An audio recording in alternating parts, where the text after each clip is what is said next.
Cek sound.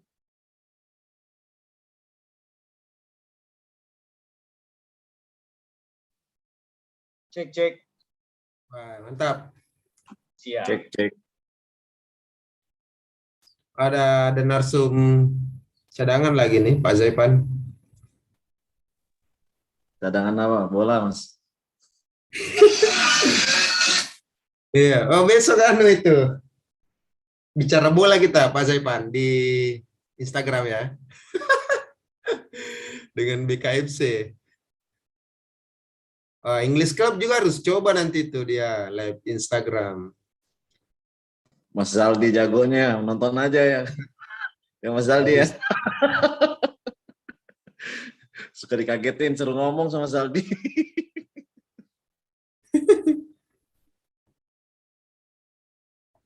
Nah, itu karena kita percaya Pak Zaipan kan sudah alumni luar negeri tuh.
Malam Bu Dena.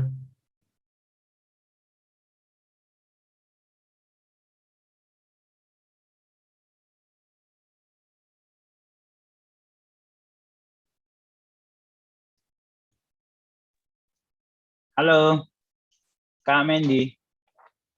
Suara saya aman ya? Ya, aman Kak. Terdengar dengan Oke. jelas. Thank you. Video tadi sudah dianu sama Mendy ya, nanti dikasih kode saja, Saldi. Siap. Jadi Kak Mendy nanti dibantu ada video 1, video 2. Nanti mungkin tergantung momen video mana duluan keluar. Kita sebutnya video 1, video 2 aja. Thank you. Mungkin kita menyapa dulu lah. Saya sambil nunggu narasumber ya. Jadi this actually the first time since 3 months I've been host for another session of English Club. So mungkin kita sapa dulu Kak Anastasia. Hi.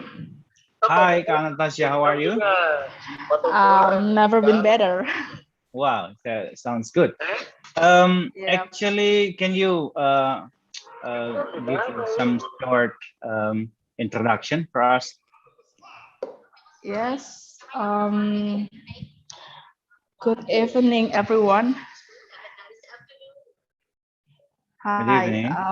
Yes, my name is Anastasia. You can call me Tasya for short. You know, I am from Biak Numfor 4 branch office.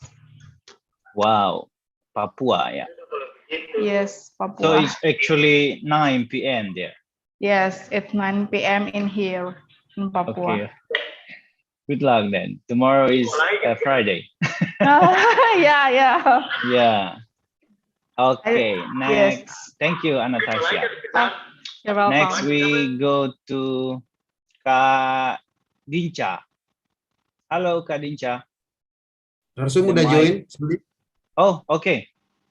Nah, Kak Niki. Halo, Kak Niki. Hi. Hi, welcome to the Zoom. Hi, everyone. Hi, Kak. Thank you. Hi, good evening. Good evening. Yeah. Okay. Thank you, Kak Niki, for attending us. So actually, we can start while waiting the other members or participants join us. Actually, this is the okay. We do some opening first. Actually, thank you everyone. Assalamualaikum warahmatullahi wabarakatuh. And good evening, everyone. Welcome to the another English Session Club. This is the 23rd English meeting, and this time is once again is very special because we are collaborating with Ask the Expert. So selamat bergabung juga para sobat ATE dari seluruh Indonesia. First thing first, let me introduce myself. My name is Zaldi. I'm from Kantor Cabang Luwu. If you're not familiar, I'm in the Central Sulawesi and in exactly Kabupaten Morowali Utara. So at any time I can get the power down. That's the short summary, because here is regularly the power shut down for a while actually, but it's quite often. And I'm not actually alone for tonight. I've been accompanied by Mbak Mendy, Kak Mendy dari kantor Kabupaten Muna. Muna, halo Kak Mendy. Halo Kak Saldi, perkenalkan saya Mendy Indriani. Saya berasal dari kantor cabang Bau-Bau, khususnya di Kabupaten Muna. Dan selamat malam juga Kak Niki Clara. Hi, hi. Thank you, Kak Mendy. Okay, I would like to welcome to you all in this evening. Before we start, this is the English Club, one of the community of interest in BPJS Kesehatan. All the members are pegawai BPJS Kesehatan, and now we have more than 600 members from 140 branches office all over Indonesia. And even bigger is Ask the Expert. Ask the Expert is the largest community in BPJS Kesehatan. Now, if I'm not mistaken, they have more than 4,500 members. And it's only among other 7,000. So maybe more than 60% of pegawai BPJS Kesehatan is already member of Ask the Expert. Very good.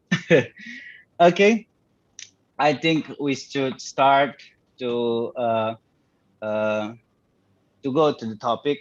And actually, we already have our speaker tonight. Once again, I would like to say hello to Kak Niki. Hi, hi. Hi. Can we say hello to Kak Niki?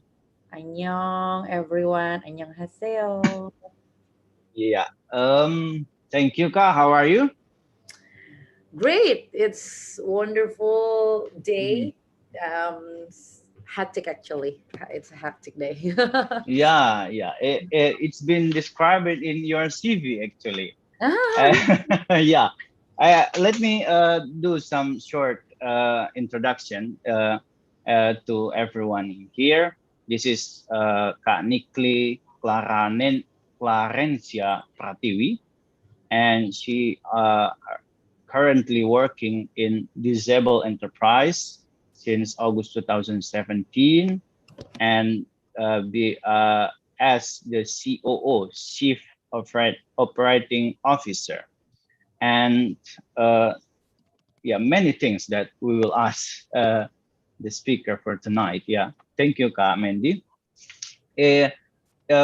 Kak Niki also is very well known as we mentioned in the flyer, in the poster, that she is the disability womanpreneurship. Wow, it's here the woman disability and womanpreneurship at the same time, it's already amazing. So it's really worth to get the inspiration from Kak Niki tonight. Also, Kak Niki is become the Telkom inspiration person in Kick Andy Show Metro TV, winner of Komunitas Mata Kita by Narasi TV, kemudian first winner entrepreneurship chosen by UGM, and many things. Also, it's one impressed me a lot is you also Silly professional fellow and in for Chicago, USA. Yeah, and the next pages, it's actually it's more than this. Actually, you don't have to read Yeah. all of it. It's yeah. much. Okay, but many things that crossed my mind since the team has chosen me become the host for tonight. And one thing is the most the important one that I want to ask first you is how the woman, and I mean how the disability comes along together with the entrepreneurship, how the terms came from, how the terms stands for, Kaniki. Before you try to answer, actually this is the collaboration. We are not in full English, right? You can combine with Indonesia because we are in Indonesia. Sure. So the time and the media is yours, Kaniki. Sure. Okay. So if so, let me talk in English. But if there is something word that I don't understand and trying to, it's really hard for me to find in English word, so I can say it in Indonesia. Because most of all, we are in Indonesia, and then we love Indonesia. Yeah. So talking about disability womanpreneur, it's actually is a new term for me that I got and I introduced to the world since 2020, if I'm not mistaken. But maybe I can say the story behind that kind of terms. The first thing, I was born as a disability.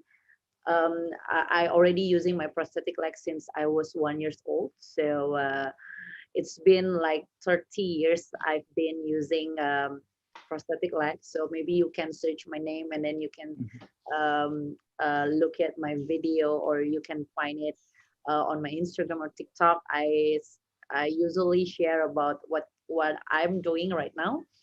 And living and born as a disability at Indonesia is really tough, because there's a lot of negative perspective, stigma all around the environment, the citizens. But thanks to God, I was born at the best support system I've ever had. My family really support me, and that's the reason why I came into regular schools, and I just graduated until high schools, take my bachelor degree, also take my master degree, and working with several multinational company, media company. And on that time, as a living, I can say I'm not disability by myself. As a mindset, I have a mindset, I don't living as non-disability. I living as non-disability person. Why? Because the environment that I works is really inclusive. They saw me as my capacity and capability, not instead of my disability. But 2017, 2016, if I'm not mistaken, my mom talked to me, asked to me directly, don't you want to know about disability community in Indonesia? And then I answered to her is, what's for? I said on that time, I have a, like leisure lives, working in multinationals, comforts lives, have a enough salary to to fed up myself, Mhm. or maybe if I still work in a multinational company, I can become one of TikTok virals who using coach, who using and Yeah. working Yeah. in SCBD things like that. But Mhm. 2017, I can say that's my turning point of my life, because that moment I'm trying to find disability community at Indonesia. Why? Because since I was born until 27 years old, I don't have any disability friends all around me. So Mhm. 2017, I'm trying to contact with several community in Indonesia, trying to find what kind of vision and mission that I can help with them. And there is no suitable community that fit my principle. And I met Anki, that now known as a special staff for President Jokowi, and I just direct DM to her, Mbak, I want to meet you, gitu. Mbak, gue pengen ketemu sama lu dong, talking about disability community in Indonesia. Mhm. Gitu. And then I met her at one of mall at South Jakarta, talking blah blah blah blah blah blah blah, and then on that time I said, okay, I will join you, gitu. Mhm. But the moment I'm really sure that I want to join disability community or social enterprise called Disable, on that time help Anki to build Disable, because Anki is only 2% on the time, Anki and Fanny. It's a long story. 2017, I went to India, Rajasthan area. I love traveling so much. Despite I terlepas dari gue cuma punya 1,5 kaki gitu kan ya, despite I only have 1.5 legs, but it doesn't stop me to have a traveling to see the world, as far as I can see, because I really want to break the stigma. Despite I'm disability, it's become my barriers to see the world. And on Rajasthan area, I do couch surfing. I met a people locally. I take third kelas 3 gitu ya, third sleeper train. Jadi itu yang gue berada di tengah udah kayak kecoa gitu kan. And what a funny things is, I met a lot of people, the kindest people that I've ever met. So until I never ever spent a money at India. Many persons said, "Are you sure you went to India? You women went to India and have a cost serving which is a man, gitu kan? Are you sure you're not crazy? Because you might be get sexual harassment, you might be get kidnapping, or you might be get a lot of negative things." But on that time, I believe, if we have a good mindset, and then the universe will help you. And I proved that. 40 days I've been to India. I never spent money. I met a kindness couchsurfing. They really helped me. They pay for my food. They pay for my hotel actually, because on their room is AC-nya lagi rusak gitu kan ya. So they pay for my hotel. So on that time, I believe that, wow, in this world there's a lot of kindness people. So why do I become one of them? So after I back to Indonesia, I met Anki directly. I changed my mind to become a multinational marketers. I changed my mind to become the most women who really become a manager, marketing manager in one of a sophisticated company. I joined Anki without thinking how much money that I can get. Wow. So on that time, it's really turning point. I and Anki said, I believe to your programs. I believe to the things that you do, Anki, and I want to join and help you in terms of business development and marketing, because Anki taken care of PR and also government relationship, and I take care about the marketing, business development, and also the private company.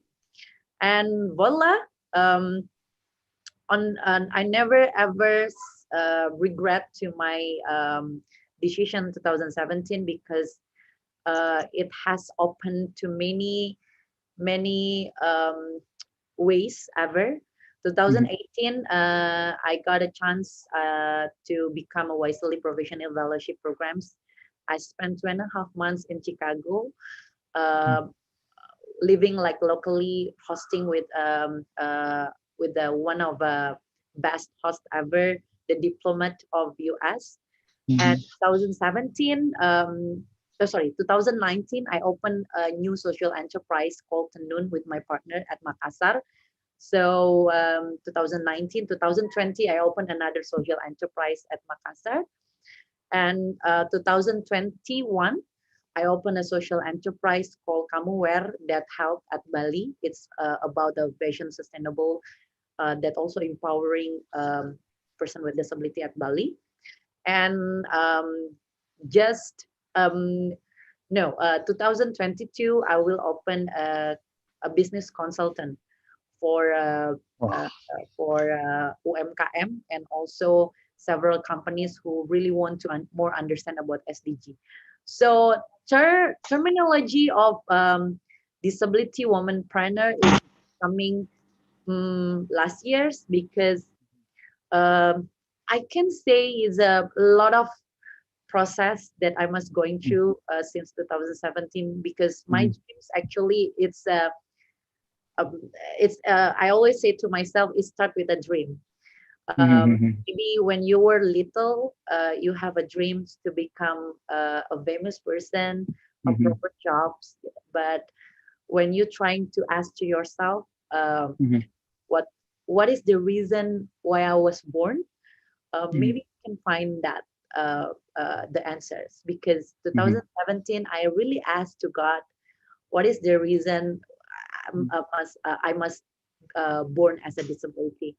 And I don't know, God answered on His way, and then God showed me that maybe this is the reason why I was living as a disability, so I can help more disability, so they can be empowered. Yeah, that is. Wow. I have so many questions. I have write it down, but sebelum yang lain pada kemana-mana nih pikirannya, Kak Niki, saya coba kita kasih video. Jadi menggambarkan Kak Niki ini menginspirasi di bidang apa dan sebagainya. Boleh dibantu Kak Mendy.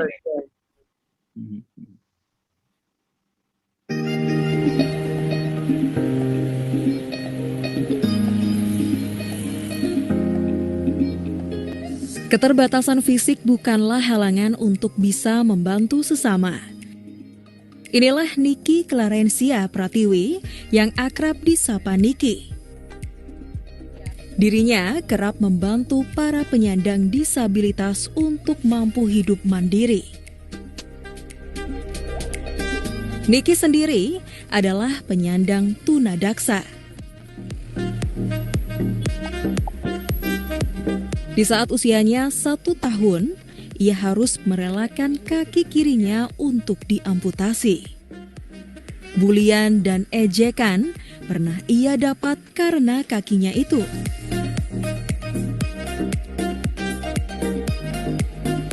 Perempuan yang hobi traveling ini sempat bekerja di sebuah perusahaan multinasional. Ia bergabung di Disable Enterprise, sebuah wadah usaha milik Anggi Yudhistia.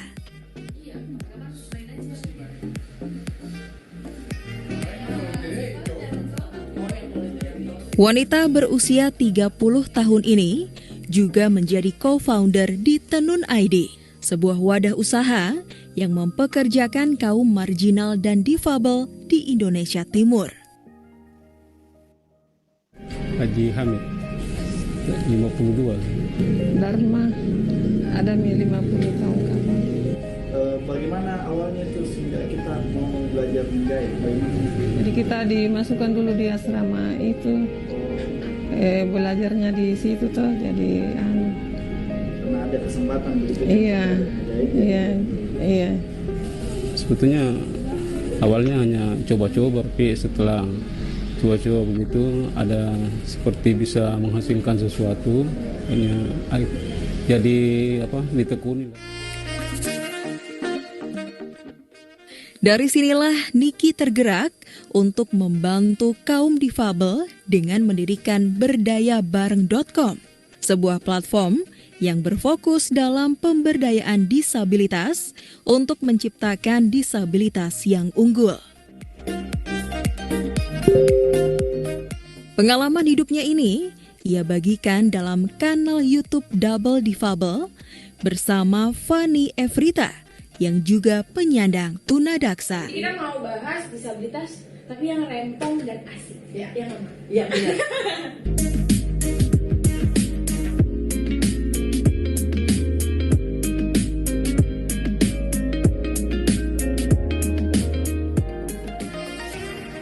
Bagi Niki, menjadi disabilitas bukanlah pilihan. Ia harus tetap percaya diri dan tetap semangat menjalani hidup.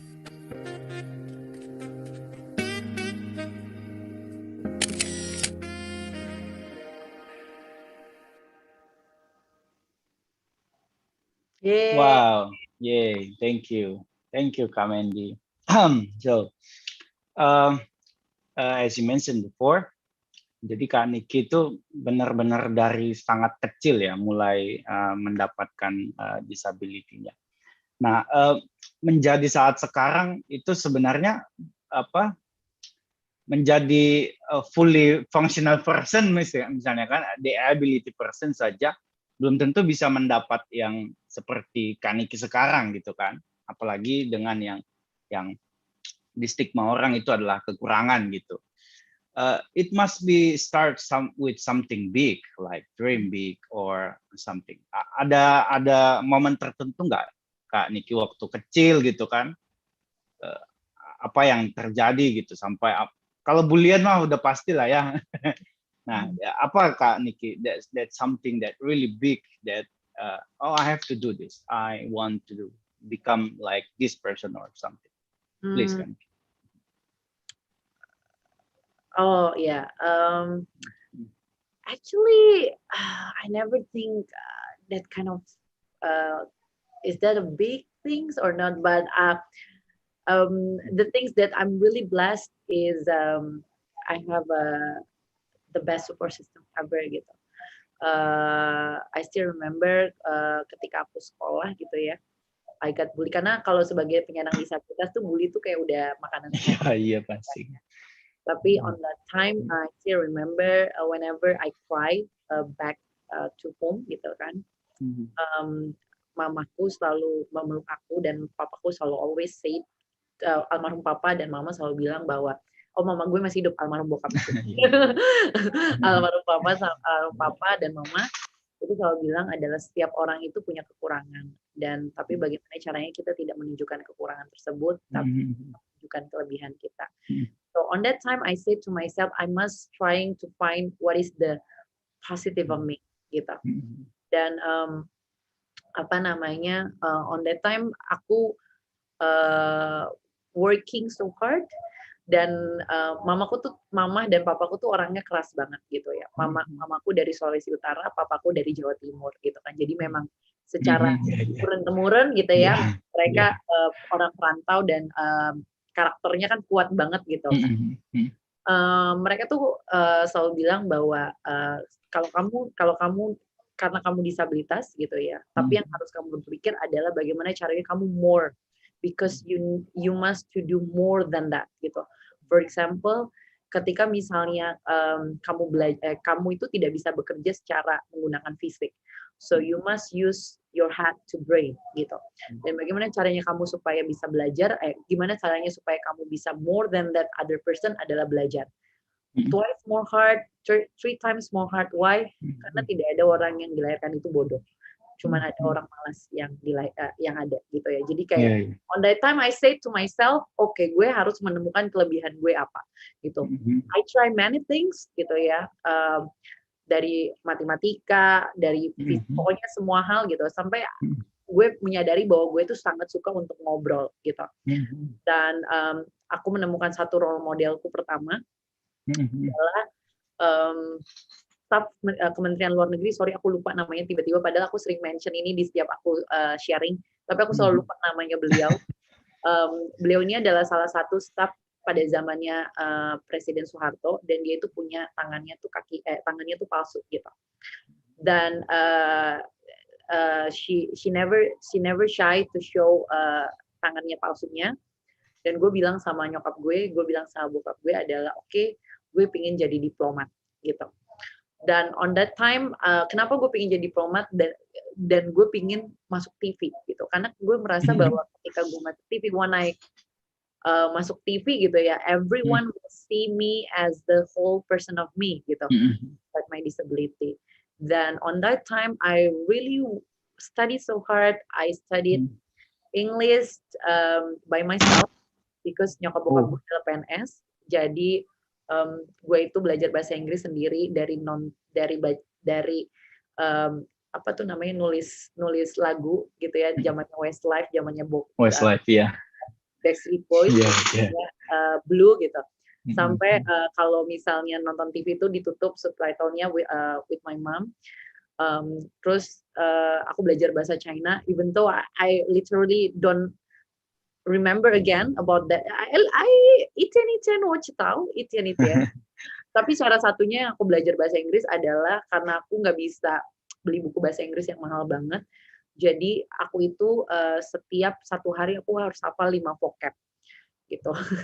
Aku harus hafal 5 vocab, dan I have this kind of a small paper that I brings everywhere when I sleep, when I go to somewhere gitu. I trying to menghafal that kind of vocabulary gitu. Jadi kayak memang karena ekspektasi gue adalah ini aku masuk nggak atau aku hilang.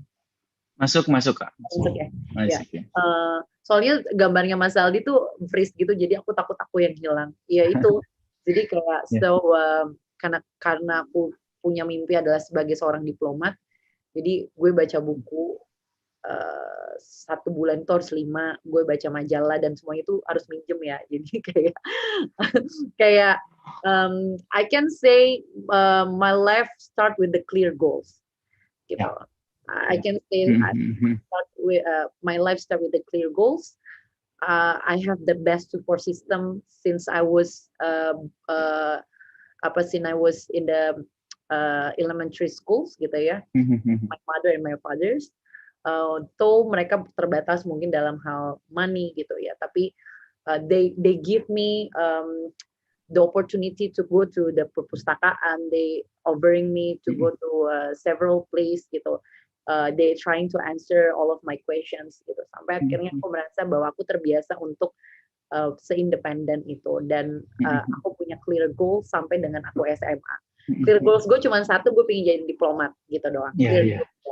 Dan gue tahu gear-gear apa yang gue butuhkan untuk jadi diplomat. Gue ikut kelas debat, gue ikut kelas bahasa Inggris, gue ikut cara make up gitu, dan my moms and my dads gitu membuat gue kayak melist kira-kira untuk mencapai goals tersebut apa sih yang harus kamu perlukan gitu, sampai walaupun akhirnya gue tidak menjadi diplomat, but I believe what I spreading to the world right now can be heard from Asian until US gitu. Ya, wow ya, jadi having a clear goal jadi salah satu resep nih.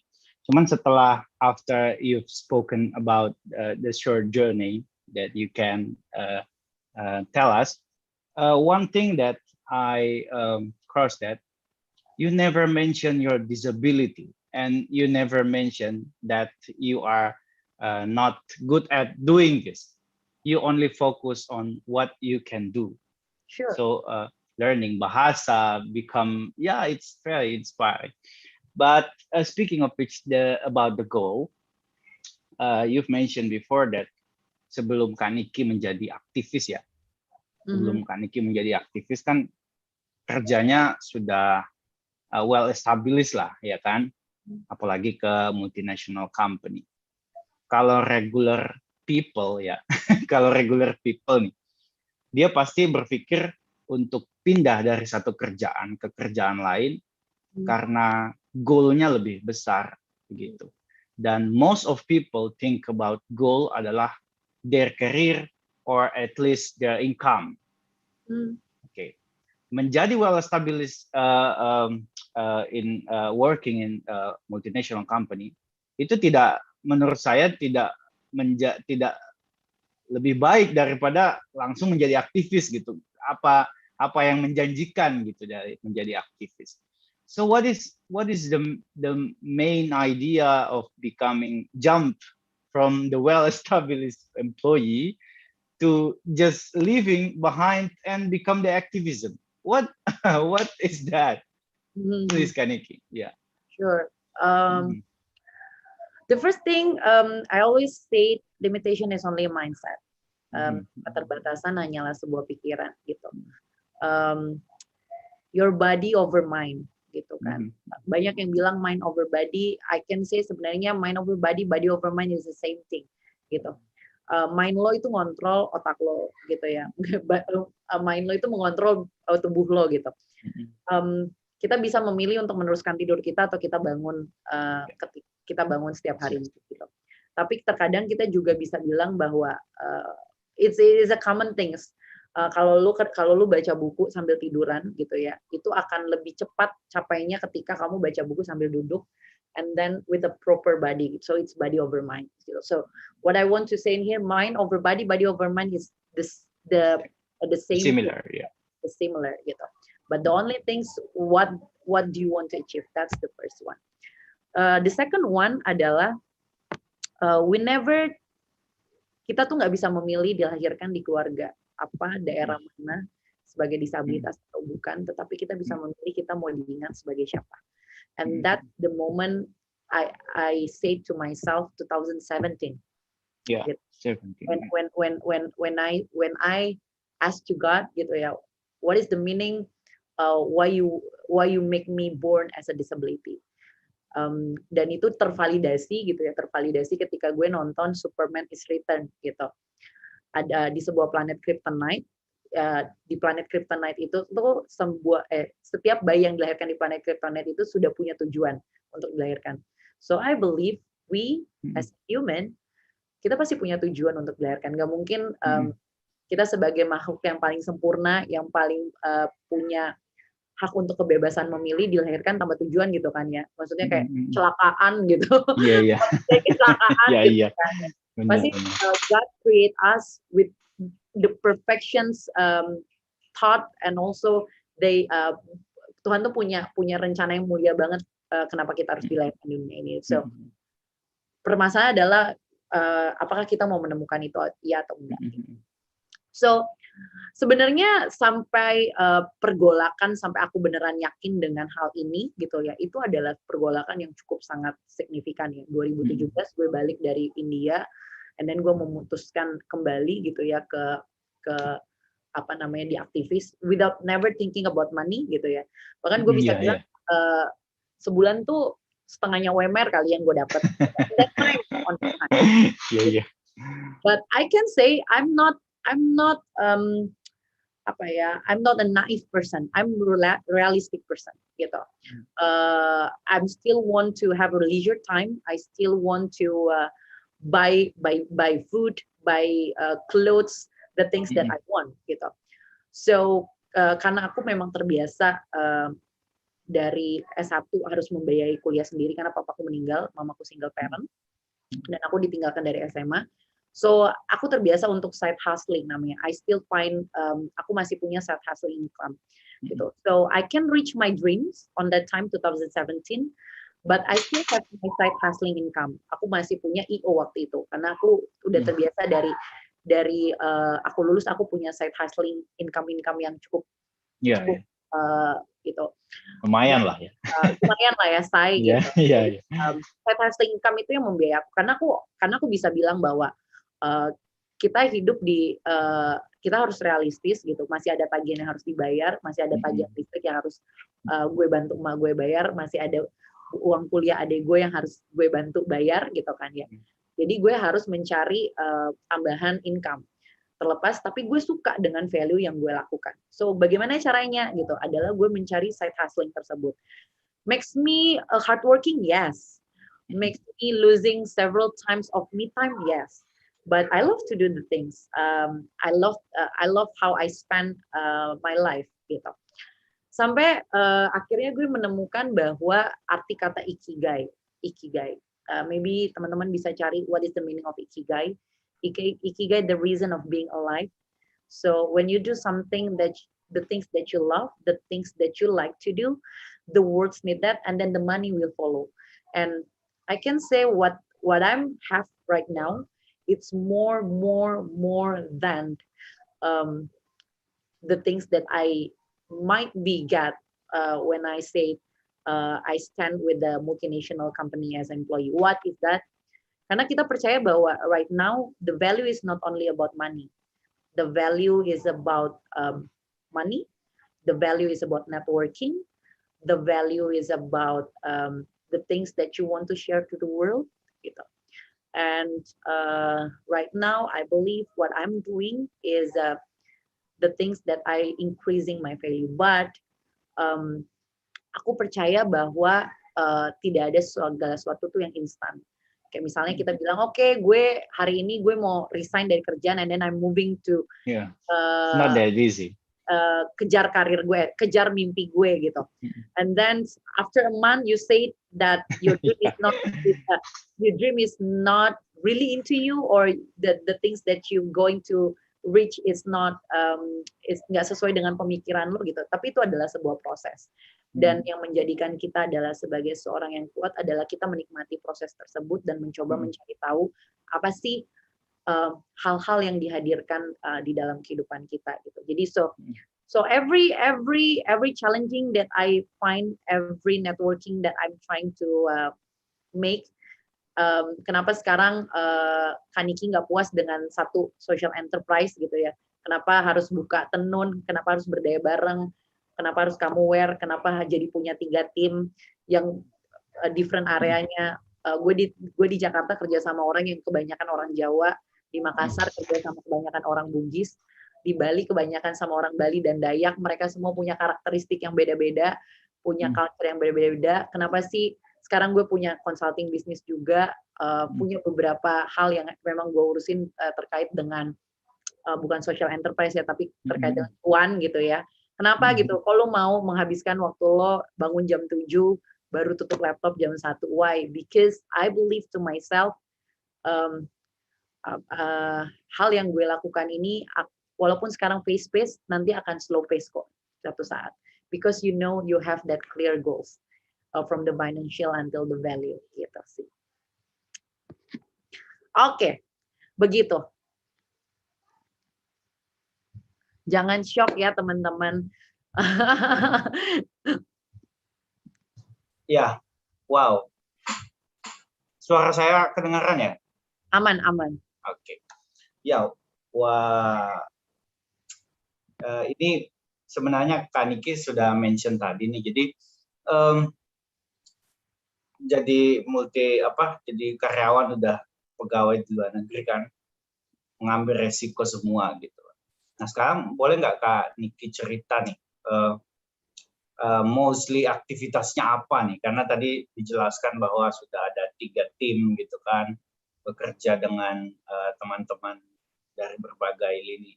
Sekarang membantu, saya lihat adalah membantu komunitas disable di beberapa area begitu. Bahkan membantu mereka untuk ketemu dengan perusahaan yang membutuhkan jasa mereka. How it works?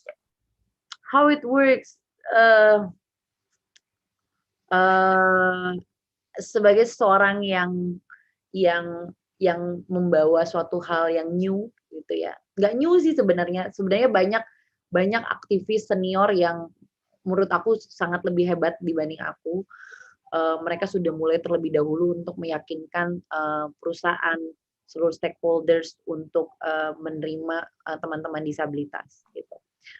Tapi mungkin apa yang aku lakukan itu sesuai aja sama supply and demand-nya aja gitu aja sih. Jadi kayak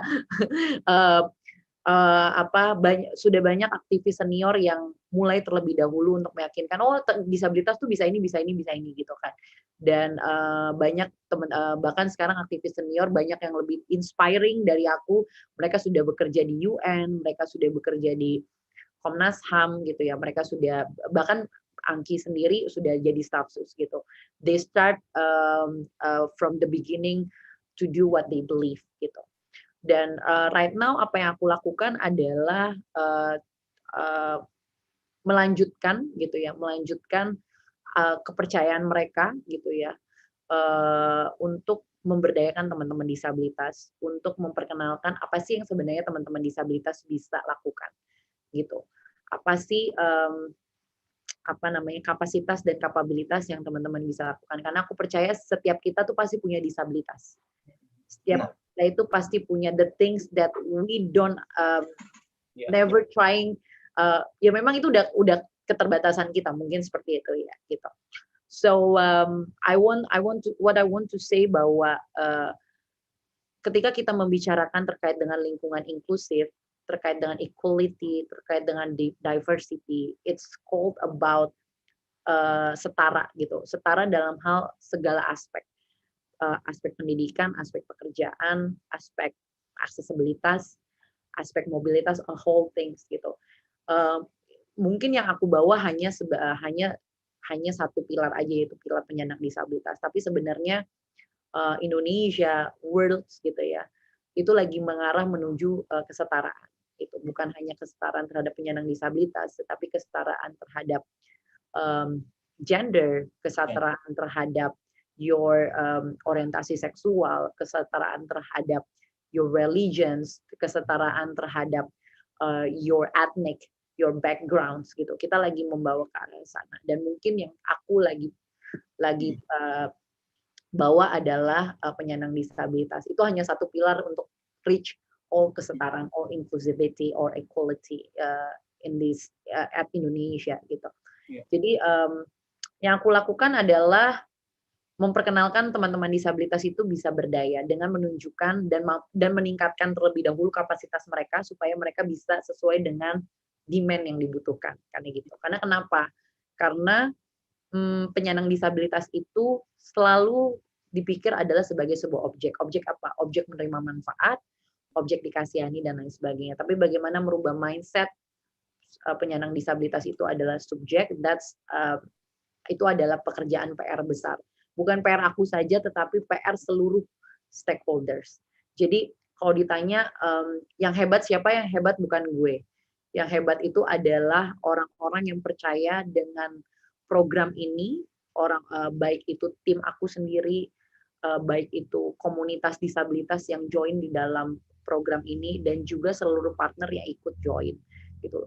Mungkin aku hanyalah orang yang ngomong aja, orang yang ngoceh-ngoceh aja, tetapi yang hebat itu mereka, karena mereka mampu menjadi role model, mereka mampu membuka mata banyak masyarakat Indonesia untuk ternyata disabilitas itu mampu ya, kayak gitu.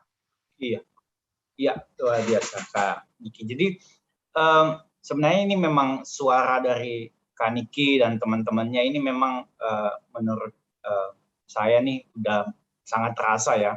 Misalnya kayak penerimaan PNS, they actually join in the regular door with the others. Jadi nggak dipisah lagi tuh sebagai rekrutmen khusus gitu kan. Actually di BPJS juga gitu. Kalau kita open recruitment, we open for disability and no special requirement. Yeah. Jadi sebenarnya perlakuan itu yang diperjuangkan dan it works. Dan sampai sekarang it works, dan Kak Niki dan teman-temannya boleh berbangga karena mempengaruhi banyak sekali orang sampai akhirnya kita ada di titik yang sekarang. Saya ada banyak pertanyaan Kak Niki, tapi teman-teman lebih banyak rasanya. Teman-teman yang di sini dari kalau aku orangnya doyan cerita, maaf ya. Ya, tapi teman-teman banyak mention aku soal Kak Niki. Tapi boleh kita buka Kak ya pertanyaan ke teman ya. Saya persilahkan mungkin the first session ada Bu Dena, mungkin please Bu Dena. Hai. Ayo ya Mas Aldi, sorry. Nanti tadi sebut nama saya kan ya? Dan saya kepedean. Iya benar. Mbak Niki, ini sangat inspiring ya malam ini ya. Keren banget, terima kasih banyak. Dan tadi waktu Mas Zaldi membacakan tentang achievement itu, saya langsung merasa kayak the worst underachievers gitu. Saking banyaknya achievement dari Mbak Niki. Tapi saya sangat tertarik, terutama tadi sambil googling tentang Mbak Niki, akhirnya saking tertariknya dengan perjuangan tadi kalau nggak salah berdaya bersama ya, yang berdaya bareng. Berdaya bareng. Nah, saya mau nanya ini satu setengah pertanyaannya. Pertanyaan pertama tadi mungkin apa ya, ketika membantu teman-teman untuk berdaya bareng tadi, apa sih resistance atau challenges yang paling besar dalam proses itu? Apakah dari teman-teman disability-nya atau dari luar atau eksternal? Pertanyaan kedua ini agak saya mungkin terlalu bukan bias ya, ini memang sangat beneran penasaran. Menurut Mbak Niki, kalau misalnya perempuan dan laki-laki yang disable, mereka punya tantangan yang sama atau enggak sih? Ataukah apakah perempuan di mana-mana mau disable atau itu apakah kita memang beban psikologis dan sosialnya lebih besar atau enggak? Makasih banyak Mbak Niki. Thank you. Oke. Ini kita langsung jawab atau mau langsung jawab aja. Oke, show lagi. So, the biggest barriers, the challenge that I've ever met itu sebenarnya aku nggak bisa bilang bahwa ini internally ya. Aku selalu berusaha melihat permasalahan itu holistik gitu. Tapi kalau ditanya yang paling besar itu adalah sebenarnya dari penyandang disabilitas sendiri. Why I say this? Karena mental block itu mereka kuat banget gitu.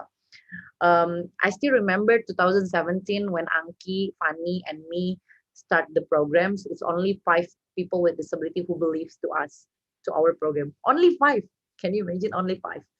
5 yang datang, yang mau ngikut program kita latih, dan akhirnya kita bantu mereka bekerja gitu. Sampai akhirnya right now, I don't want to mention the number, but a lot of we already giving to many people with disability all over Indonesia gitu.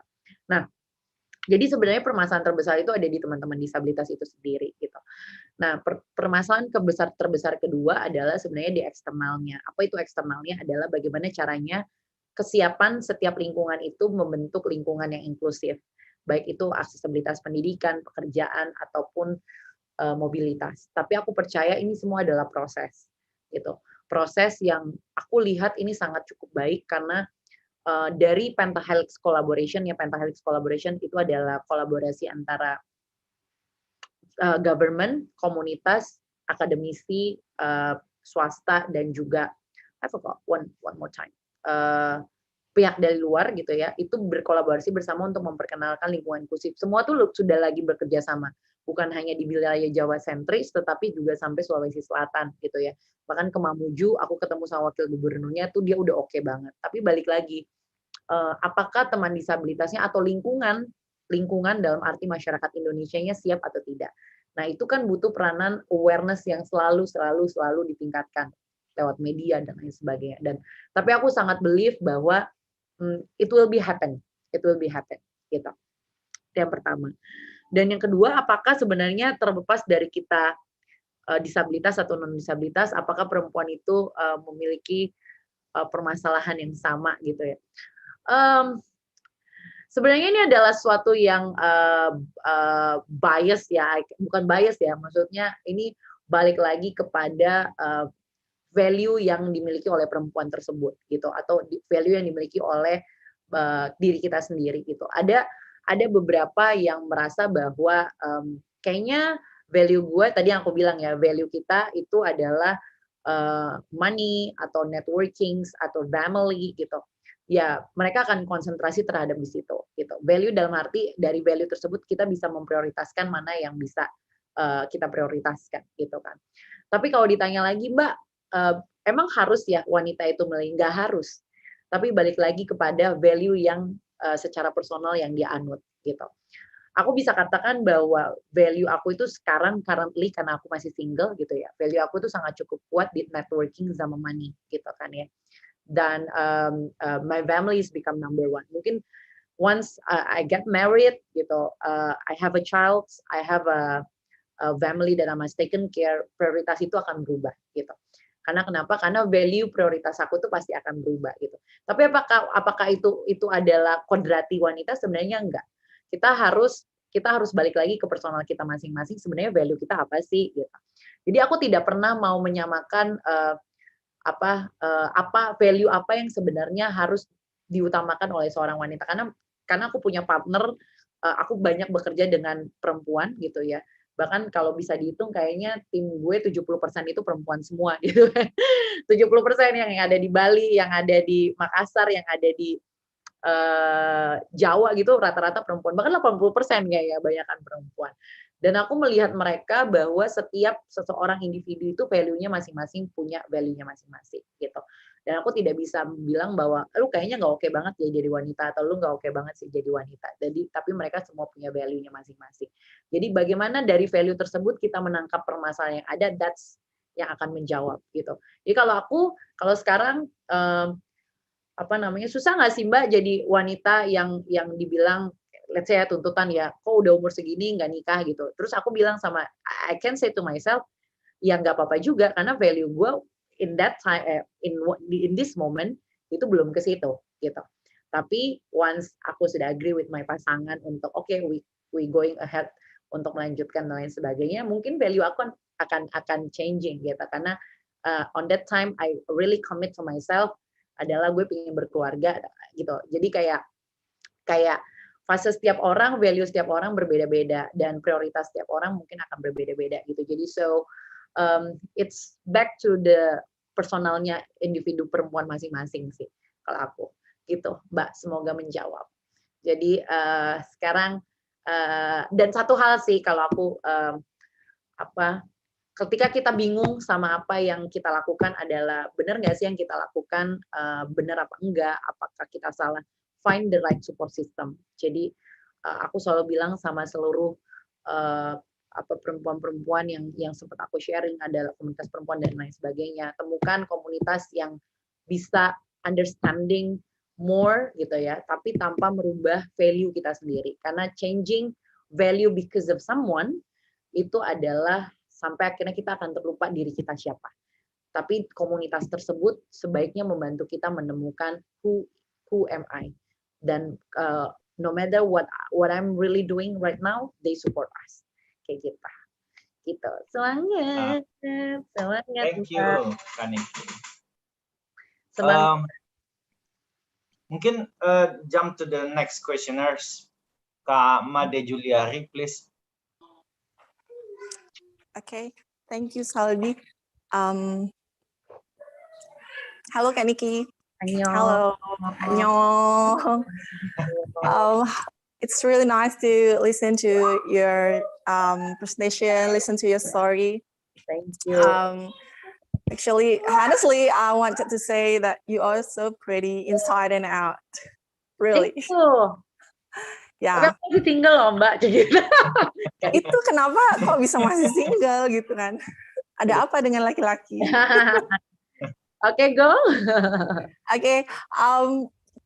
Kak Niki, I think this kind of story, your life story, your journey is such an inspiration, an inspiration to us. Like this is remind us, me especially, and probably all of our listeners tonight, to make more value to us, like to increase our value, not to just empowering ourselves, but also empowering other people, like what you do. That is the big thing that probably people should do in their life, right? You doing the best and the good things in your journey, your life. And what I wanted to ask is about, you mentioned several times about your clear goals. Yeah. Mm-hmm.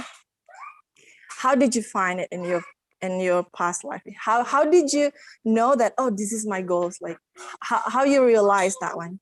And then in the time that you wanted to achieve it, have you ever have you ever feeling like you don't deserve it, like you're feeling stressed and depressed, and you feeling if you can't achieve it, you feel sad or disappointed? How did you manage it when you feel it? Because I think most of us have a goals, but sometimes lots of obstacle in our life, and it makes like we don't deserve it. We stop with that. How did you maintain? How did you maintain your clear goals from the past until now, until today? Okay, I think that's the question. Thank you. Thank you. Actually, my clear goals is only I want to masuk TV gitu. That's my small dreams. Since I was 6 tahun apa 7 tahun gitu. Sorry, 3 tahun apa 4 tahun itu. Kayak gue pingin banget masuk TV gitu. That's the clear goals that sampai sekarang yang gue punya gitu kan. Makanya gue sebenarnya banci tampil banget gitu kan. But how I maintain my clear goals sebenarnya itu up and down. I can say I can show to you my vulnerability. Itu pun aku up and down. Up and down-nya apa? Up and down-nya kadang ketika aku harus kehilangan papa gitu ya. Aku harus pindah kampus gitu. Aku harus pindah jurusan. Dulu jurusan aku hubungan internasional di salah satu universitas negeri di Bandung gitu kan ya. Aku karena karena papaku meninggal, aku harus pindah ke menjadi psikolog gitu kan. Karena aku harus nemenin mama di Jakarta. It's a big things gitu. Sampai akhirnya gue percaya, gila kok Tuhan jahat banget ya. Padahal gue dari SMA sama bokap gue tuh udah ngerajut mimpi ini. Gue pengen jadi diplomat, gue pengen showing kalau terlepas dari gue disabilitas gitu. Gue itu adalah bisa menunjukkan bahwa gue tuh bisa jadi diplomat gitu. But on that time gitu, on that situation, gue selalu believe the process, karena gue merasa bahwa segala sesuatu yang terjadi dalam hidup gue itu pasti Tuhan tahu gitu. Pasti Tuhan understanding sebenarnya apa yang terbaik buat kita, dan gue selalu percaya itu gitu. Jadi walaupun gue marah, walaupun gue kesel gitu kan, gue mencoba menjalani hal itu gitu. Sampai akhirnya gue bilang bahwa gue nggak mau lupa nih sama mimpi gue gitu. Jadi terlepas gue sekolahnya kampus gue di psikologi gitu, gue masih main sama anak UI yang hubungan internasional sama komunikasi, karena di situ adalah tempat gue menyalurkan keinginan gue untuk berdebat gitu ya, ngomongin dunia, ngomongin politik gitu. Karena di psikologi nggak ada tuh orang ngomongin politik gitu. Jadi kayak gue siang sampai jam 3 itu adalah kuliah psikologi, tapi sorenya itu gue berkomunitas gitu. Lepas dari situ goals gue beda lagi gitu. Terus kemudian goals gue beda lagi jadi seorang marketing di multinational company gitu. But the things that I want to say in here adalah never you might changing your goals while you are living gitu. Tapi satu hal yang gue percaya bahwa apapun yang gue lakukan sekarang itu adalah sesuai dengan kenyamanan hati gue gitu. Jadi ketika gue kerja di media, gue nyaman, tapi gue masih bisa menyalurkan kecintaan gue terhadap politik karena gue jadi kader politik gitu kan ya, walaupun gue kerja di media. Ketika gue jadi multinational company gitu, gue kerja di situ, gue suka di situ gitu, gue suka, tapi gue menyalurkan hal yang gue suka itu adalah jadi kader politik, gue masih punya IO, gue masih nulis di media untuk sharing tentang pemikiran gue dan lain sebagainya gitu. Jadi terkadang clear goals kita tuh kayak kadang ke sana, kadang ke sini, kadang ke sana, kadang ke sini. Tapi ada satu di diri gue yang selalu gue bilang, terlepas dari apapun yang gue kerjakan, gue masih pingin kerjain apa yang gue suka gitu kan ya. Dan gue mencari itu, walaupun akhirnya waktu gue akhirnya terbuang gitu kan. Yang dulu zamannya anak-anak seumuran gue gitu kan ya, yang kayak dugem gitu, anak Jakarta ya Bu ya, kayak dugem. Sabtu Minggu tuh gue harus meeting sama partai gitu kan. Sabtu Minggu tuh gue harus ngomongin tentang bagaimana cara manage satu IO. IO-nya itu kaitannya sama kepentingan partai. Tapi gue suka ngelakuin itu gitu. Jadi what I want to say in here adalah terkadang lu ditunjukkan bahwa clear goals lu tuh kayak ke sana, ke sini, ke sana, ke sini. Tapi ketika lu believe to your goals gitu, ada cara yang lu trying to find apa ya yang membuat gue itu menemukan goals gue gitu. Sampai di 2017 gitu kan ya. 2017 aku selesai S2 waktu itu. Terus gue kayak getting something gitu. Apa mulai sekarang ya gitu ya. Sekarang aja kali ya gue beneran terjun di dunia disabilitas. Yang which is itu jauh banget kan sebenarnya dari dunia diplomat yang which is gue sangat suka dengan dunia politik gitu, dunia diplomat dan lain sebagainya. Tapi gue percaya bahwa dari sini gue inget lagi mimpi gue pengen masuk TV man. Jadi ini menjawab pertanyaannya Mas Taldi gitu. Kayak di dunia disabilitas ini gue nggak pernah berpikir money will follow, tapi karena gue terbiasa untuk menikmati proses dalam hidup gue gitu kan ya gue jalanin gitu. Karena gue percaya tuh kalaupun misalnya nanti ini bukan situasi ini bukan suatu hal yang pingin gue raih, ada deh gue akan mencari kayak diri gue akan ngomong lu kayaknya menyalurkan energi lo di dalam dunia politik tuh di tempat lain deh gitu. Dan gue akan cari itu. Tapi ketika gue masuk ke dalam dunia disabilitas, gue merasa gue menjadi gue yang seutuhnya gitu. Gue suka dengan mendiplomasikan sesuatu, terutama sekarang isu disabilitas. Ternyata gue bisa membantu orang banyak, which is gue memang sangat suka membantu orang banyak gitu kan ya. Dari dulu, kenapa gue anaknya sosial banget. Kemudian gue bisa masuk TV, gue nggak tahu berapa kali mention gue sekarang masuk TV sampai masuk iklan gitu. Tapi gue ternyata wah gila ya. Ternyata dari 2017 sampai 2021 ketika gue berasa bahwa I believe to this process gitu, adalah gue menemukan suatu hal ini. Gitu. Jadi gue tidak pernah menyuruh diri gue itu getting up from my comfort zone. Enggak. Gue selalu bilang gue expanding my comfort zone. Kenapa? Karena gue realistis. Hidup di Jakarta mahal gitu ya. Saya nyokap gue single parent gitu. But ketika gue harus bekerja di tempat ini, ya ini comfort zone gue yang bisa menafkahi gue. Tapi gue tidak mau getting up from that comfort zone. Tapi gue expanding. Makanya clear goals gue itu tetap gue salurkan di expanding comfort zone gue tadi. Kayak gitu. Jadi what I want to say in here adalah despite you have that kind of obstacle gitu, ask to yourself first gitu. Is this the things that you really want to do? Yes or no? Tapi karena ketika lo yakin bahwa ini adalah suatu hal yang lo pengen lakuin gitu, terlepas dari apapun tantangannya lo believe gitu yang pertama. Dan yang kedua adalah finding the right support system. Gue tidak pernah berhenti untuk mencari mentor dan support system yang harus gue temuin gitu. Dan orang-orangnya tuh karena gue extrovert ya. Extrovert, balik lagi aku tidak mau menyamakan fase aku dengan fasenya teman-teman yang mungkin kayaknya susah banget untuk ngobrol sama orang gitu. Aku tuh orangnya extrovert banget and I'm easy to engage with the strangers gitu. Dan kalau gue mau ketemu sama mentor gitu ya, gue kayak beneran nyari gimana caranya gue bisa ketemu sama orang itu, dan gue cuma bilang sama temuin aja gue 1 jam I can make it, dia bisa suka sama gue bilang gitu. Serius loh, iya. Temuin aja serius, temuin gitu. Sama kayak ketika gue ketemu sama Angki gitu. Gue cuma DM dia dan ketemu sekali and then dan sama ketika gue ketemu sama partner-partner bisnis gue yang lain. Gue bilang lu believe sama misi gue believe sama misi lu, we going. Gue bilang gitu.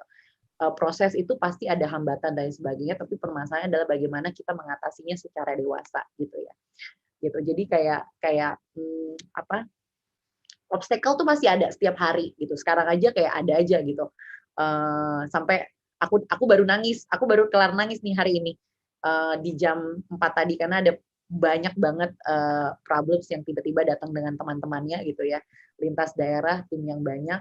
Terus gue lagi capek banget karena habis roadshow, aku baru balik dari Bandung gitu. Minggu depan mau ke Bali, baru langsung ke LA. Jadi kayak aduh gila capek banget gitu. Tapi terus gue nangis. But it's okay. It's okay to crying gitu. It's okay to facing your vulnerability. Ini menjawab gimana caranya aku maintain dengan mental health aku sangat maintain banget karena aku nggak mau aku terganggu mental health-nya karena ini menyangkut banyak orang. Karena ketika aku percaya bahwa as a leader atau as a person gitu, ketika mental health kita terganggu, energi kita tuh nggak akan baik gitu. Dan cara aku antara lain adalah I shutting down my phone 2 hours on the time today gitu. I said to my team, give me time 2 hours, and then I will back to you. Just send me a message, send me an email, I will back to you 2 hours. That what I'm doing 2 hours, I'm crying, I listen to BTS gitu. Because I'm ARMY, that's the reason I went to LA. I will go to LA because I want to watch BTS concert gitu. Wow. I'm BTS, I'm ARMY, I watching BTS. I watch several unyu-unyu Korean drama gitu ya, yang membuat kayak unyu-unyu. I play with my baby, not my baby, my nephew. My nephew gitu kan, gue main sama keponakan gue, and then voila, my energy is back gitu. So what I want to say in here, you must really concern about yourself, karena yang tahu diri kita adalah kita. You must understanding who you are first. Karena kenapa? Karena terkadang memang kita perlu stop dari segala rutinitas obstacle yang ada gitu. Shut down your social media first. Contact with your family who really understanding you. Tadi sebelum meeting aku ngobrol sama mamaku 1 jam gitu kan, and then I just complaining everything gitu. I complaining. Kayaknya ada yang salah deh sama pengajaran lo. Kenapa kayaknya gue tough banget gitu kan, kayak wah gitu kayak I complaining because your family is the one who really understand you, right? Or maybe your soulmate, your husband, your close friend, that you must really share what you worry first gitu. Jadi mental health is really important. So obstacle must be there every day, must be there. I believe, but the thing is that never stop you, and it must not stop you. So life must go on, show must go on. Iya, show must go on. Ya, sekali-sekali Thank nonton. you. Thank you, virtual hug, Mbak. Semoga kalau aku ke Bali nanti kita bisa ketemu-ketemuan ya. Oke, ditunggu di Bali. Thank you Kak Niki. Kak Niki, Aku banyak banget pertanyaan dari chat ya. Iya. Saya coba menyaringkan nih beberapa karena memang sudah ada juga yang coba dijawab. Tapi ada pertanyaan nih yang tadi Kak Niki sudah ternyata orang politik juga ya. Jadi bolehlah kita tanya soal ini ada pertanyaan dari anonim ya. Menurut Mbak bagaimana implementasi undang-undang tentang hak penyandang disabilitas gitu, dan apakah masih dirasakan gitu di beberapa daerah, dan bagaimana nih teman-teman membangun kepercayaan diri bahwa sebenarnya Indonesia itu sudah punya peraturannya, hanya berproses saja gitu. Itu Kak. Oke. Iya, aku politik. Mungkin kalau dicari aku sempat masuk surat suara, tapi nggak, sekarang gue nggak politik kok, tenang aja. Oh, iya. I used to masuk surat suara. I used to. Ada balihonya juga Kak? Ada balihonya, tapi bukan di Jawa. Oh iya, iya siap. So, on that time gitu. Oh, iya. Oke, pertama sebenarnya terkait dengan undang-undang tentang terkait dengan disabilitas tuh ada Undang-Undang 8 tahun 2016 gitu. Tapi aku believe banget undang-undang tanpa ada turunannya undang-undang itu hanya menjadi undang-undang ompong gitu ya. What I want to say in here, undang-undang tanpa turunan adalah nggak ada Kepmen, nggak ada PP, nggak ada Perpres, nggak ada undang-undang SK Gup dan SK ya macam-macam lah, SK itu. Nah, tapi sekarang ketika kita ada perwakilan, which is Mbak Angki, bukannya aku glorifying Mbak Angki ya, but sometimes memang kita memang harus ada perwakilan. When you want to change the system, be in the system gitu kan. Dan Mbak Angki ada sebagai perwakilan teman disabilitas, sehingga percepatan itu cukup sangat terlihat gitu. Sudah ada sekitar 7 PP yang keluar gitu kan. Apalagi sekarang sudah akan disahkannya KND, Komisi Nasional Disabilitas. Jadi itu setara kayak Komnas lah ya gitu. Apalagi kayak sekarang kan KPAI udah ada, tentang anak Komnas HAM udah ada. Nah, tentang disabilitas nih belum ada gitu kan dari jadul. Nah, makanya sekarang ada KND namanya Komisi Nasional Disabilitas. Apa komite ya? Aku lupa. Kalau nggak salah sih Komisi Nasional Disabilitas. Kemudian di setiap Kemenaker itu akan ada unit-unit layanan disabilitas. But I want to say in here, sebenarnya percepatan itu sedang dilakukan. Tapi mungkin belum menyeluruh. Karena kenapa? Karena kita harus mulai dari pilot kan. Ketika adanya peraturan atau program yang signifikan gitu, itu kan harus ada keberhasilan dulu nih di daerah ini, kemudian direplikasi di daerah lainnya. Keberhasilan dulu di daerah, kemudian itu direplikasi di hal lainnya. Dan semua proses itu kan trial error sampai menemukan satu sinergitas terkait dengan gini ya ternyata buat memberdayakan teman-teman disabilitas gitu. Nah, aku pun sampai ketemu dengan satu desain yang begini, ternyata pemberdayaan disabilitas itu kan butuh waktu yang lama ya, dari 2017. So, I need like 2 until 3 years until ternyata disabilitas fisik tuh kemampuannya ini, disabilitas netra kemampuannya ini, disabilitas tuli kemampuannya ini. Dan then I'm trying to match with the supply and demand gitu. So, aku merasa bahwa di segi Jawa itu sudah cukup signifikan, tetapi memang kita harus menghilangkan Java centers ketika harus di sana, keluar. Makanya ketika aku membuka di Makassar, why Makassar gitu kan, selalu ditanya kenapa Makassar, karena pertama Makassar itu prevalensi disabilitas terbesar di Indonesia itu ada di Makassar. Mungkin kurang lebihnya karena permasalahan gizi ya, gitu. Itu yang pertama, prevalensi terbesar disabilitas di sana. Dan menurut aku Makassar adalah salah satu pintu Sulawesi di Indonesia Timur. Jadi kenapa aku buka di Makassar? Dan aku mulai buka di Makassar itu 2019. Sampai tahun 2021 itu hambatannya banyak banget. Misal contoh, aku mencari 100 orang penyandang disabilitas yang mau dilatih, dibayarin, dan bakal dikasih magang, itu gampang banget. Itu kayak 2 hari gue udah dapet di Jakarta. Tapi di Makassar, aku butuh waktu sekitar 2,5 bulan. Dan itu pun belum achieve. Gitu. Why? Karena kenapa? Karena ada stigma, ada norma di situ yang memang harus kita break pelan-pelan. Dan bagaimana caranya ini menjawab lagi, bagaimana caranya untuk merubah stigma penyandang disabilitas yang ada di desa gitu ya. Kita nggak usah berpikir untuk changing the world gitu. Start with the small step with the big dream.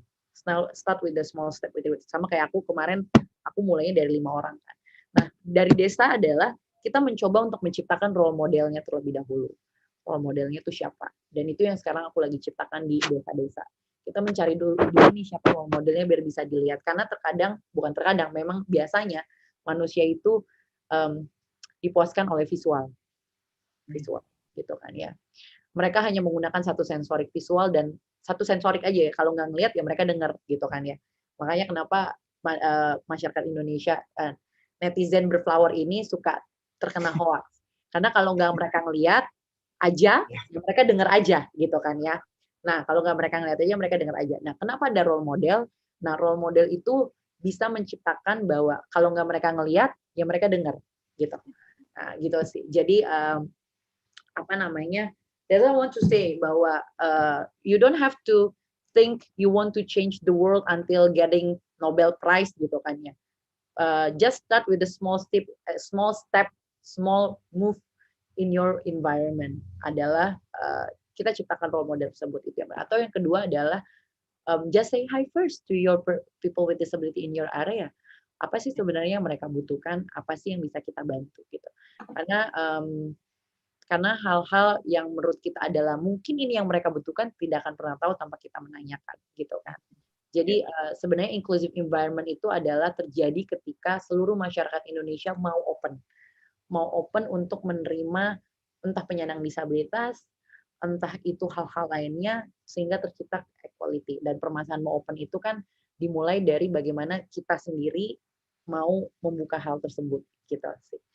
So ini mungkin bisa menjawab pertanyaan-pertanyaan yang pertanyaan-pertanyaan yang ada di karena chatku tiba-tiba turun di chat. Ada lagi, does any company make special or different employment contract for people with disability? No.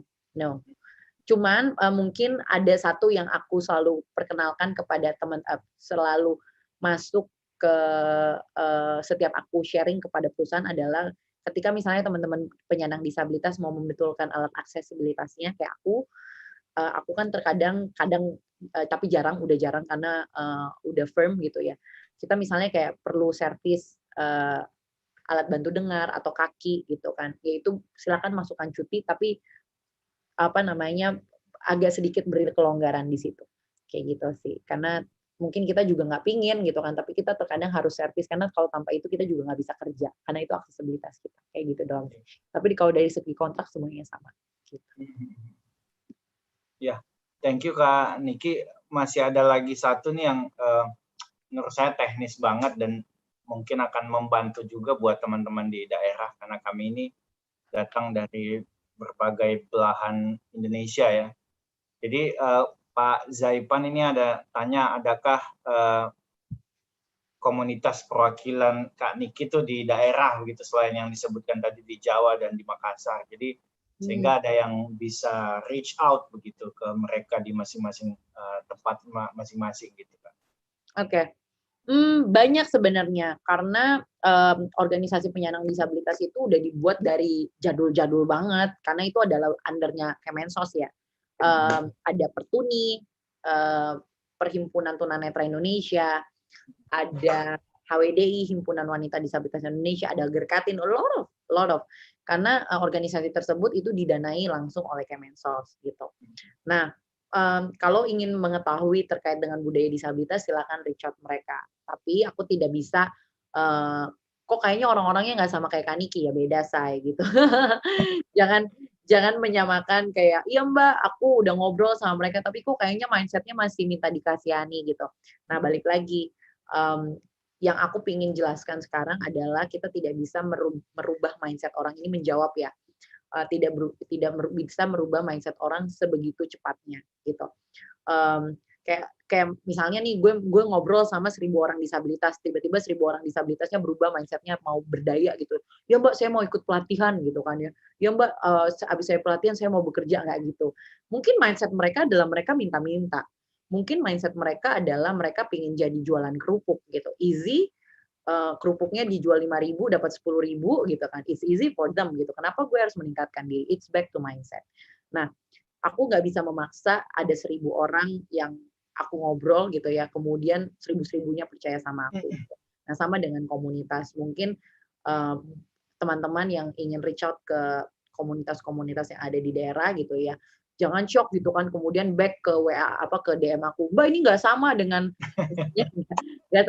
misinya komunitas lain. Jadinya ya jadinya kecewa gitu kan, karena ada ekspektasi yang pinginnya tuh ketemunya orang yang punya misi yang serupa gitu, pemberdayaan gitu. Nanti ekspektasinya tuh jauh, tapi coba pahami dari posisinya mereka. Just we're trying to understand them on their shoes gitu. Mungkin di daerah tersebut memang mindsetnya masih seperti itu. Mungkin di daerah tersebut belum ada role model terkait penyandang disabilitas yang berdaya. Mungkin di daerah tersebut easy bagi mereka untuk getting the money dari sebagai seorang disabilitas kayak gitu.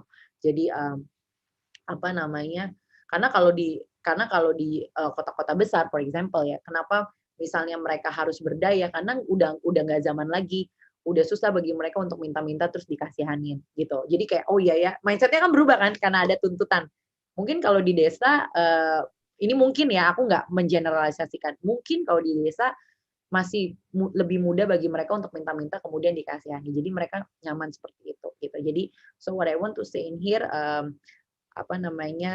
coba selalu put ourselves on their shoes gitu, dan kita nggak bisa merubah mindsetnya mereka gitu. Ini menjawab pandangan kakak sebagai seorang disabilitas yang memilih menggunakan kondisinya untuk mengemis gitu. Yang apakah mereka salah? Nggak juga, karena mindset mereka masih dalam tahap seperti itu. Kayak misalnya gini, kita nggak bisa kasih soal matematika SMP atau SMA ke anak TK, nggak ngerti mereka. Jadi it's always about process.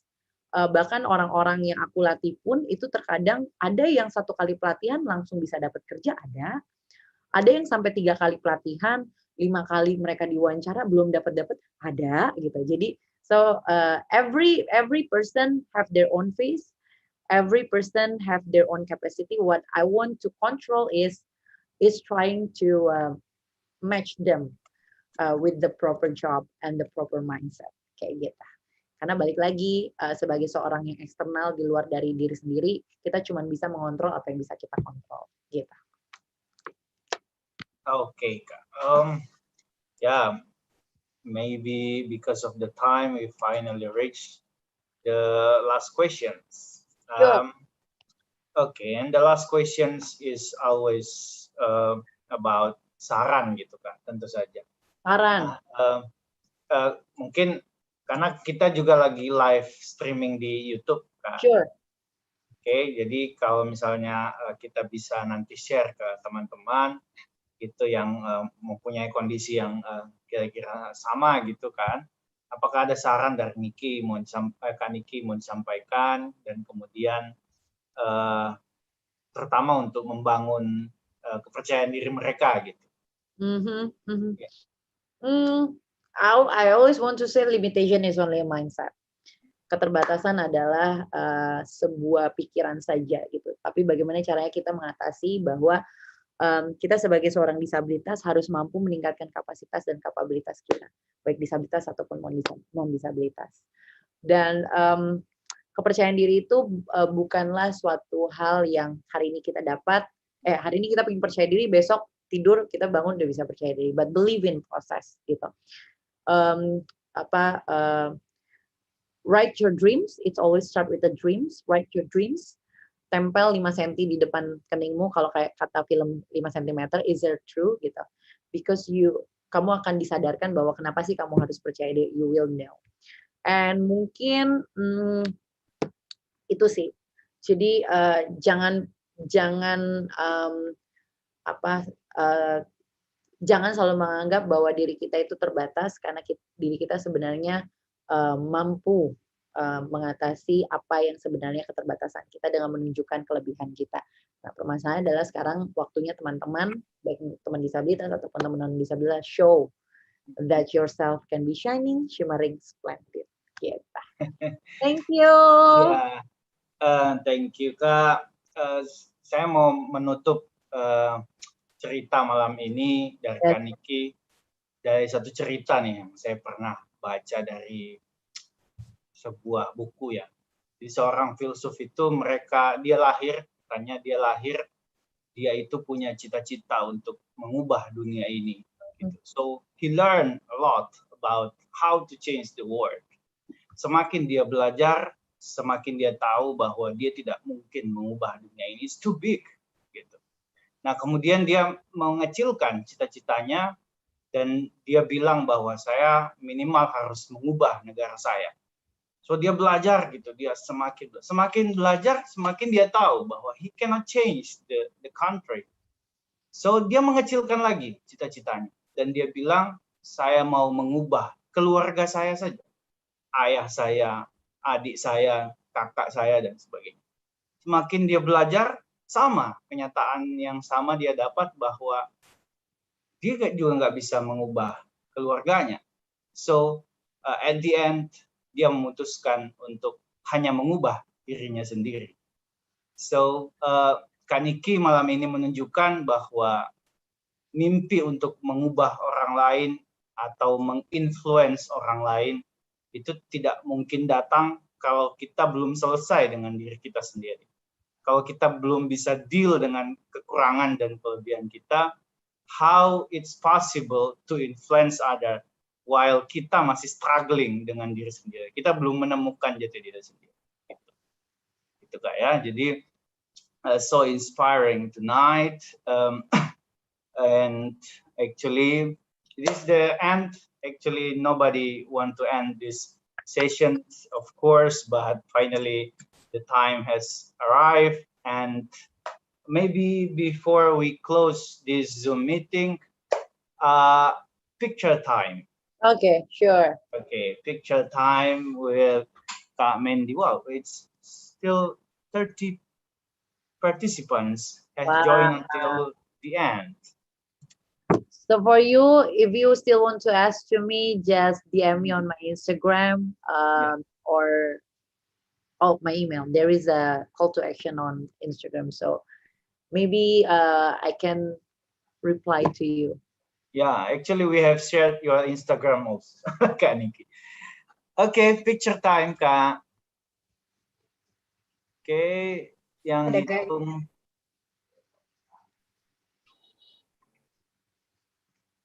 Mau saya yang bantu hitung, Kak, atau mungkin Mas Aldi? Boleh. Saya aja. Oke, thank you Kak Mendy, dibantu capture ya.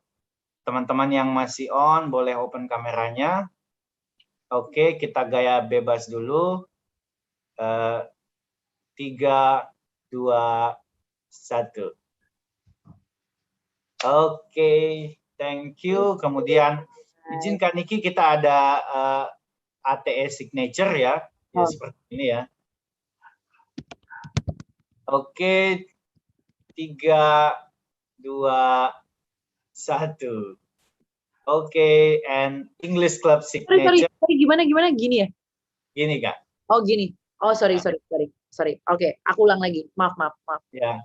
3, 2, 1. Oke, the last is English signature. Gini Kak. Oh, I see. Oke. Oke, on my count 3, 2, 1. Oke. Thank you everyone. Thank you Kak Niki for the generous time of yours. Semoga mimpinya jadi diplomat. Saya yakin sih kalau diplomat ya di tengah lah kayak Menlu bisa lah. Ya, thank you for sharing with us. Semoga setiap saat kami bisa kontak Kak Niki. Kita juga akan berteman di Instagram. Sure. Thank you so much everyone. Bye. Annyeong. Thank you. Thank you Kak Niki. See you. Thank you Kak Mendy, Pak Zaipan, Bu Dena, Mbak Terima Bea. kasih Mas Aldi juga. Makasih Kak, makasih Ya, semuanya sobat expert. Mbak Mendy. Baik Kak.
Mas Mumu.